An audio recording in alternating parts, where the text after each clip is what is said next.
acabei de chegar do cinema, assisti Destruição Final 2, que é a continuação de Destruição Final 1, que não necessariamente você precisa ter assistido o primeiro filme. Claro que você passa a ter mais conexão com os personagens, entende mais as motivações de cada um deles, mas você não precisa, você não fica ali boiando sem entender o que aconteceu, porque no início do filme eles te situam do que tá acontecendo ali. O filme, o segundo, ele tem muita cena de ação, e o primeiro eu também achei que tinha bastante, mas o segundo, gente, ele tira mais o seu ar, sabe? Acontece muito mais coisa, tem situações ali que acontecem realmente vidrada no que tá acontecendo e as coisas, enfim. Mas eu vou fazer aqui com vocês uma análise desse filme, mais o que a gente aprende com Destruição Final 2, que nos ensina muita coisa. Eu achei esse personagem aqui muito semelhante a um personagem de um livro que eu tô lendo. Então vamos falar mais sobre isso e como eles mostram pra gente na prática como sobreviver, seguir em diante no mundo totalmente instável. Acredito que uma das maiores mensagens de filmes que fala sobre uma cena pós-apocalíptica ou final do mundo é sobre a capacidade de você seguir em frente. Estar presa ao passado é uma coisa que realmente não dá pra conseguir. E eu não sei se é por conta da sobrevivência, da emergência. Todos os personagens em questão, eles têm muito isso, o convicto de seguir em frente e saber se flexionalizar conforme a situação.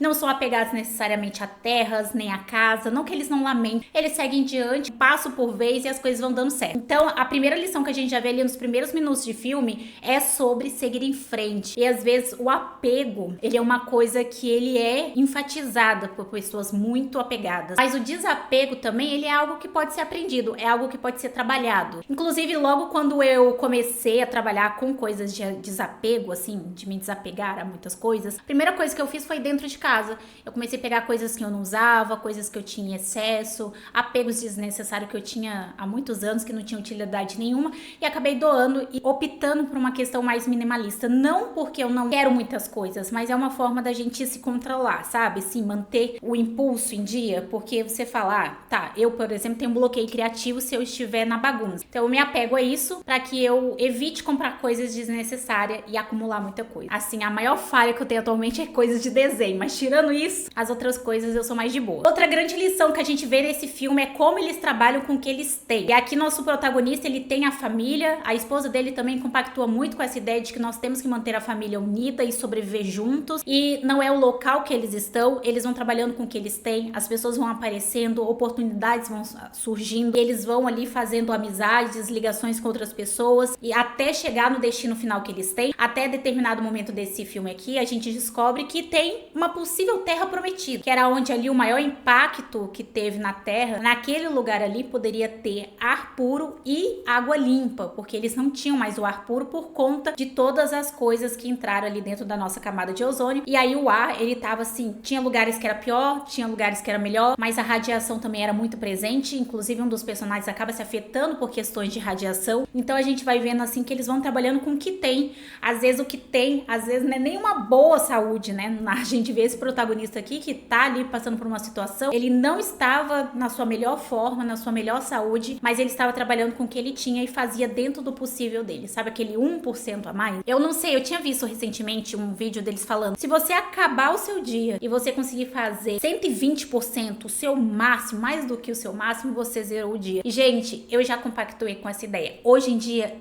não é pra mim. Pra mim, 1% melhor, lá no final do ano, você tá 365% melhor do que você achar que você vai chegar a 120% do dia pra noite. Essa ideia de que você muda a sua mentalidade, muda radicalmente a sua vida, é uma coisa que não funciona pra mim. O que funciona é o gradativo, é um dia de cada vez, é fazer o meu melhor. Outro grande ensinamento que a gente vê nesse filme aqui é como esse protagonista aqui, principalmente, ele tem um propósito, um plano ou um destino final. E eu acho que é a grande sacada dele pra que ele se mova, pra que ele veja a esperança. Então, no primeiro filme, ele queria manter o filho dele seguro e a esposa, e tinha toda uma estabilidade no casamento que ele queria resolver, mas o foco dele era manter todo mundo em segurança e viver bem. No segundo filme, a gente vê ele sendo extremamente prestativo e produtivo e tentando manter o bem-estar da família dele, de todos, e a gente vai vendo isso porque ele tem um plano, um propósito ou um destino. No caso ali, ele estava tentando manter o banco seguro, então ele tinha esse plano e se destinava a isso, ele saía, pegava coisas valiosas que ele achava para ajudar o banco, para ficar o banco cada vez mais seguro ou se manter em pé. Então, a partir do momento que esse plano não dá certo, a gente vê que ele passa a ter um destino. E então Então ele vê ali mais ou menos onde que dá pra eles ir, eles vão em prol desse destino. No terceiro arco do filme, que é a parte final, a gente vê que ele encontra um propósito, e o propósito dele é manter a família dele segura em um lugar, já que nada poderia acontecer com ele, caso contrário a família, a mãe e o filho estaria numa situação muito precária e muito perigosa, porque a gente sabe que numa situação pós-apocalíptica não existe lei, não existe segurança, não existe lugar seguro. Então ele encontra um propósito, uma promessa que ele fez, e que ele faz questão de cumprir com essa promessa, nem que seja a última coisa que ele faça na vida dele. Então ele conta um propósito. Então eu vejo que quando a gente assiste filme, a gente gosta muito de protagonistas com esse perfil dele, que é um perfil mais produtivo, que sabe fazer as coisas, que é prestativo, que está ali ajudando, que você olha e fala, cara, não dá para as coisas acontecer sem ele. Mas como que ele faz isso? E uma característica que eu vejo muito dele é justamente isso. Ele tem sempre um destino, um propósito ou um plano. E aí é isso que faz ele levantar da cama e fazer o que tem que ser feito. Outro ponto muito alto desse filme que eu acho muito legal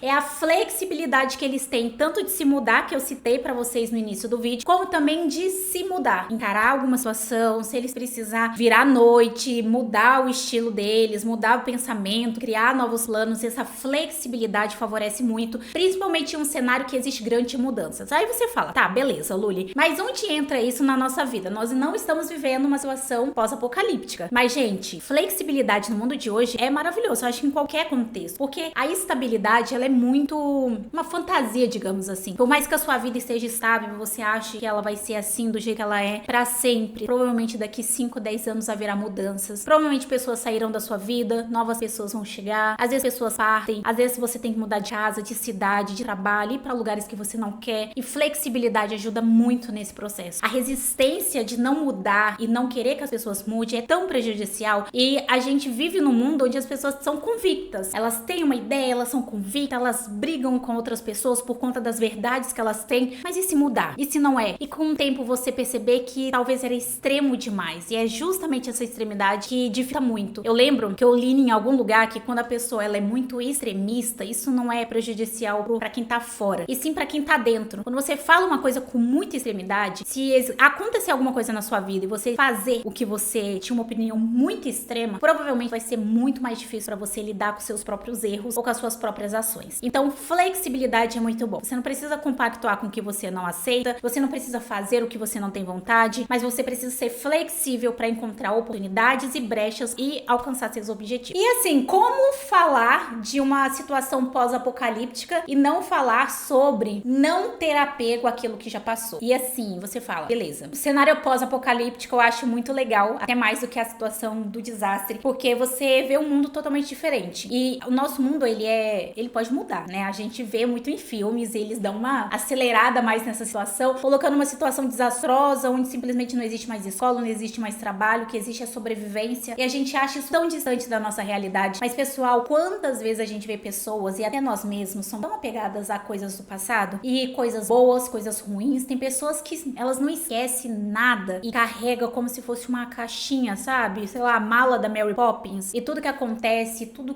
é ali armazenado, e isso gasta tanta energia. Quando a gente volta pro passado, a gente pensa no passado, a gente abre mão de tanta coisa aqui no presente, e nenhum dos extremos é bom. Nem excesso de futuro, nem excesso de passado. Os dois são extremamente prejudiciais, porque o que você tem é agora. E quando pessoas normalmente elas são apegadas ao passado, são pessoas que têm essa característica da saudade. Então elas têm muita saudade do que acontecia antes, de como era antes, de como a vida era boa antes, e daqui 10, 15 anos elas vão sentir saudade do que tá acontecendo hoje, porque elas não estavam presentes no hoje, e assim sucessivamente. E é um ciclo que não tem fim. Você perde muita oportunidade do hoje. Então eu sou muito a favor da gente ser feliz dentro do hoje. E a gente vê muito nesse filme, a gente vê um protagonista extremamente ele tá condenado, né? Tipo, a gente vê ali que ele não tá bem, a gente vê que tudo isso aqui é instável, que pode não se manter, e em todas as trajetórias chega a dar até raiva, confesso pra vocês, porque eles tiram um momento pra eles tiram momentos pra conversar, pra brincar, pra fazer tipo um piquenique, que eu falei, gente, eu não acredito que eles estão parando pra fazer um piquenique. Eu acho que não é o momento, galera, e a gente descobre no final do filme que sim, é o momento, porque eles não tinham o amanhã, eles tinham o hoje. E será que esse cenário pós-apocalíptico é tão diferente da nossa vida hoje? Será que nós temos realmente o amanhã? Ou o que nós temos e o que nos resta é o hoje? Então fica aí a reflexão, que eu acho que foi muito nesse filme. Então eu vi ali que ele tirava um momento com a esposa dele, um momento com o filho, conversava, brincava, e eu falava, nossa, uma situação tão tensa, isso, será que não é melhor pegar toda a energia, todo o tempo e focar única e exclusivamente no objetivo final? E eu descobri que não. Eu descobri que não, porque pra isso você teria que ter a garantia que você ia chegar no destino final. E às vezes não é uma garantia. Então é melhor você garantir a felicidade hoje, né? Claro que não é enfiar o pé na jaca, nem tal balde não, tá, galera? Tô falando de momentos, você saber aproveitar a sua família, sua mãe, seu pai, seus filhos, a sua esposa, seu marido, coisas que você tem. Tirar um tempo pra isso e o restante é focar no seu objetivo mesmo, tá? Porque realmente tem que ter um tempo grande. Mas é realmente não desperdiçar o dia de hoje, pra que você daqui 5, 10 anos não sinta saudade do que você poderia ter feito no hoje, né? Porque pior do que sentir falta do passado é sentir falta de um passado que você poderia ter vivido, mas não viveu. Mas é isso. Espero muito que vocês tenham gostado. É um ótimo filme. Destruição Final 2 é um filme muito legal. Ele me prendeu do início ao fim. Tem muitas cenas legais, tem muitos efeitos assim que eu fiquei tipo vidrada. Gostei bastante. Assim, pra mim é 5 estrelas esse filme. O primeiro é ótimo. O segundo eu achei que superou o primeiro. Então, que continuação boa, né, gente? É isso. Até o próximo vídeo.